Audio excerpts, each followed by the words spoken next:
नमस्कार दोस्तों, स्वागत है आप सबका हमारे YouTube चैनल अजीत जी के सेंटर पर।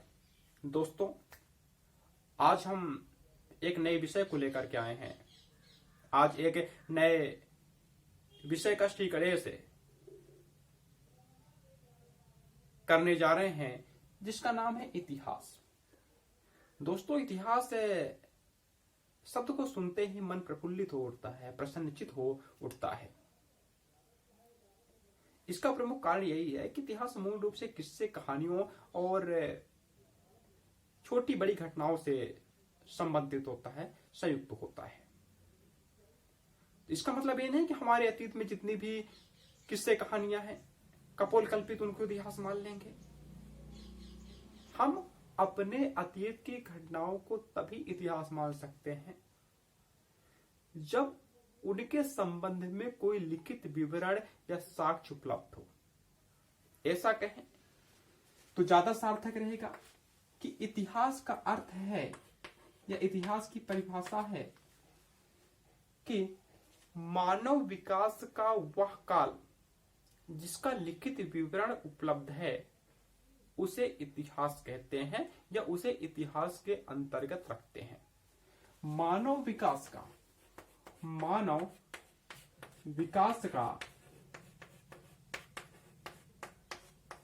वह काल जिसका लिखित विवरण है,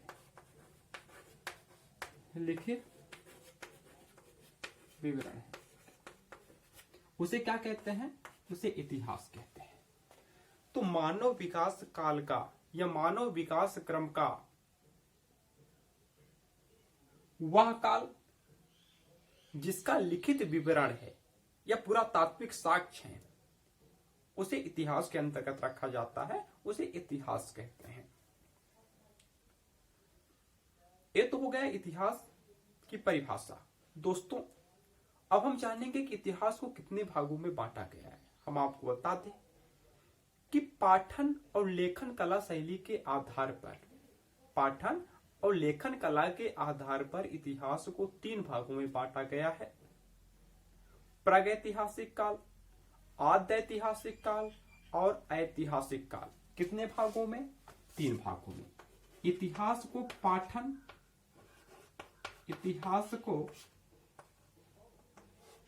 पाठन और लेखन कला के आधार पर कितने भागों में बांटा गया? किसके आधार पर? पाठन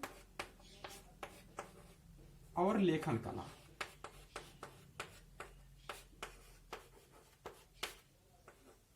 इतिहास को पाठन और लेखन कला के आधार पर 3 भागों में बांटा गया है। पहला है प्रागैतिहासिक काल,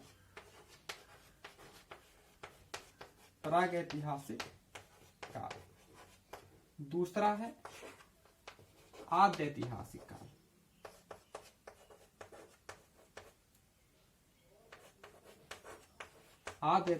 काल, और तीसरा है ऐतिहासिक काल। तीसरा कौन सा काल है? ऐतिहासिक काल।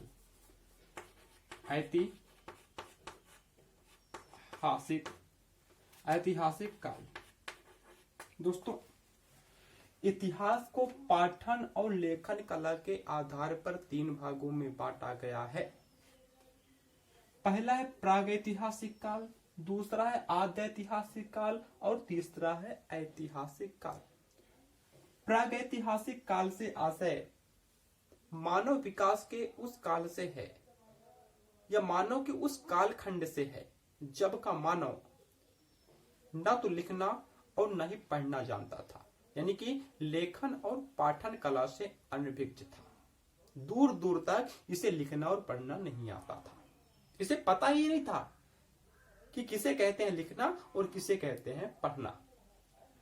प्रागैतिहासिक काल के अंतर्गत जिस युग को रखा जाता है, जिस काल को रखा जाता है, उसे पाषाण युग या पाषाण काल कहते हैं।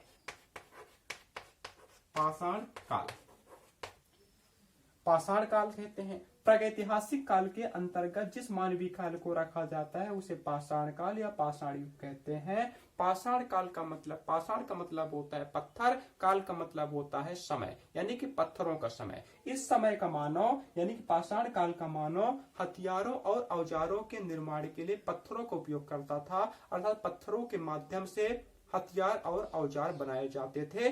किस काल में भाई? पाषाण काल में। और प्रागैतिहासिक काल के अंतर्गत पाषाण काल को रखा गया है, क्योंकि पाषाण काल का मानव लिखना और पढ़ना नहीं जानता था। आगे चलकर के पाषाण काल को 3 भागों में बांटा गया है मुख्य रूप से, नवपाषाण काल, मध्य पाषाण काल और पुरा पाषाण काल या पुरा पाषाण काल। हालांकि पाषाण काल के बारे में आगे जानेंगे दूसरे वीडियो में। अब प्रागैतिहासिक काल हो गया, अब आद्य ऐतिहासिक काल देखते हैं। दोस्तों, आद्य ऐतिहासिक काल से आशय मानव विकास के एक ऐसे कालखंड से है जिस समय का मानव लेखन कला से तो परिचित हो गया था, लेकिन उसके लिखे को पढ़ा नहीं जा सका। या क्या लिखता था? आद्य ऐतिहासिक काल का मानव क्या लिखता था, उसे पढ़ा नहीं जा सका। कुछ भी लिखकर चला जाता था जो कि पढ़ने के काबिल ही नहीं था, जिसे पढ़ा ही नहीं जा सकता था। आद्य ऐतिहासिक काल का मानव ऐसा मानव था, या आद्य ऐतिहासिक काल ऐसा काल था जिस समय का मानव लिखना तो जानता था, किंतु उसके लिखे को पढ़ा नहीं जा सकता था। आद्य ऐतिहासिक काल के अंतर्गत सिंधु घाटी सभ्यता, इस सभ्यता को सिंधु घाटी सभ्यता या हड़प्पा सभ्यता को रखा जाता है, जिसे कांस्य युगीन सभ्यता भी कहते हैं। तो आद्य ऐतिहासिक काल के अंतर्गत किस सभ्यता को रखा जाता है? सिंधु घाटी सभ्यता या हड़प्पा सभ्यता, जिसे कांस्य युगीन सभ्यता भी कहते हैं। इसके बाद मानवीय विकास का क्रम आगे बढ़ता गया, मानव विकास का काल आगे बढ़ता गया और ऐतिहासिक काल आया। दोस्तों, ऐतिहासिक काल से आशय उस काल से है जिस समय का मानव लेखन और पाठन कला में निपुण हुआ। यानी कि ऐतिहासिक काल उस काल को कहते हैं जिस समय का मनुष्य या जिस समय का मानव लिखने और पढ़ने में सक्षम हुआ। ऐतिहासिक काल की शुरुआत वैदिक सभ्यता से मानी जाती है। कब से मानी जाती है? वैदिक सभ्यता से ऐतिहासिक काल की शुरुआत मानी जाती है, क्योंकि हमें पता है कि वैदिक सभ्यता में कई ग्रंथों का संकलन किया गया। इससे स्पष्ट होता है कि वैदिक सभ्यता या वैदिक काल के लोगों को लिखना और पढ़ना आता रहा होगा। तो ठीक है दोस्तों, आज हमने जाना कि इतिहास किसे कहते हैं। हमने बताया कि मानव विकास का वह काल जिसका लिखित विवरण होता है उसे इतिहास कहते हैं। फिर हमने इतिहास को पाठन और लेखन कला के आधार पर 3 भागों में बांटा, प्रागैतिहासिक काल, आद्य ऐतिहासिक काल और ऐतिहासिक काल। प्रागैतिहासिक काल में हमने बताया कि प्रागैतिहासिक काल का मानव या प्रागैतिहासिक काल उस काल को कहते हैं जिस समय का मानव ना तो पढ़ना और ना ही लिखना जानता था। इसके अंतर्गत पाषाण काल को रखा गया। पाषाण काल का मतलब होता है पत्थरों का युग, यानी कि इस समय मनुष्य अपने औजारों या हथियारों के निर्माण के लिए पत्थरों का प्रयोग करता था। इसके बाद आद्य ऐतिहासिक काल आता है। आद्य ऐतिहासिक काल का मानव लिखना तो जान गया था, लेकिन उसके लिखे गए को पढ़ा नहीं जा सका। और आद्य ऐतिहासिक काल के अंतर्गत सिंधु घाटी सभ्यता या हड़प्पा सभ्यता को रखा गया है। सिंधु घाटी सभ्यता या हड़प्पा सभ्यता की जो लिपि होती थी, जो लेखन कला शैली होती थी, वो भाव चित्रात्मक होती थी, यानी कि भाव प्रधान होती थी। यही कारण है कि सिंधु घाटी सभ्यता के लिपि को पढ़ा नहीं जा सका। इसके बाद आता है ऐतिहासिक काल। दोस्तों, ऐतिहासिक काल का मतलब होता है उस काल से जब का मानव लिखना और पढ़ना दोनों जानने लगा, यानी कि लिखने और पढ़ने में सक्षम हुआ। ऐतिहासिक काल की शुरुआत वैदिक सभ्यता से मानी जाती है, वैदिक काल से मानी जाती है, क्योंकि हम इस काल पे जानते हैं कि कई ग्रंथों का, कई वेदों का, कई उपनिषदों का संकलन हुआ। तो दोस्तों, आज के लिए बस इतना ही। मिलते हैं अगले पार्ट में पाषाण काल के विस्तार को लेकर। पाषाण काल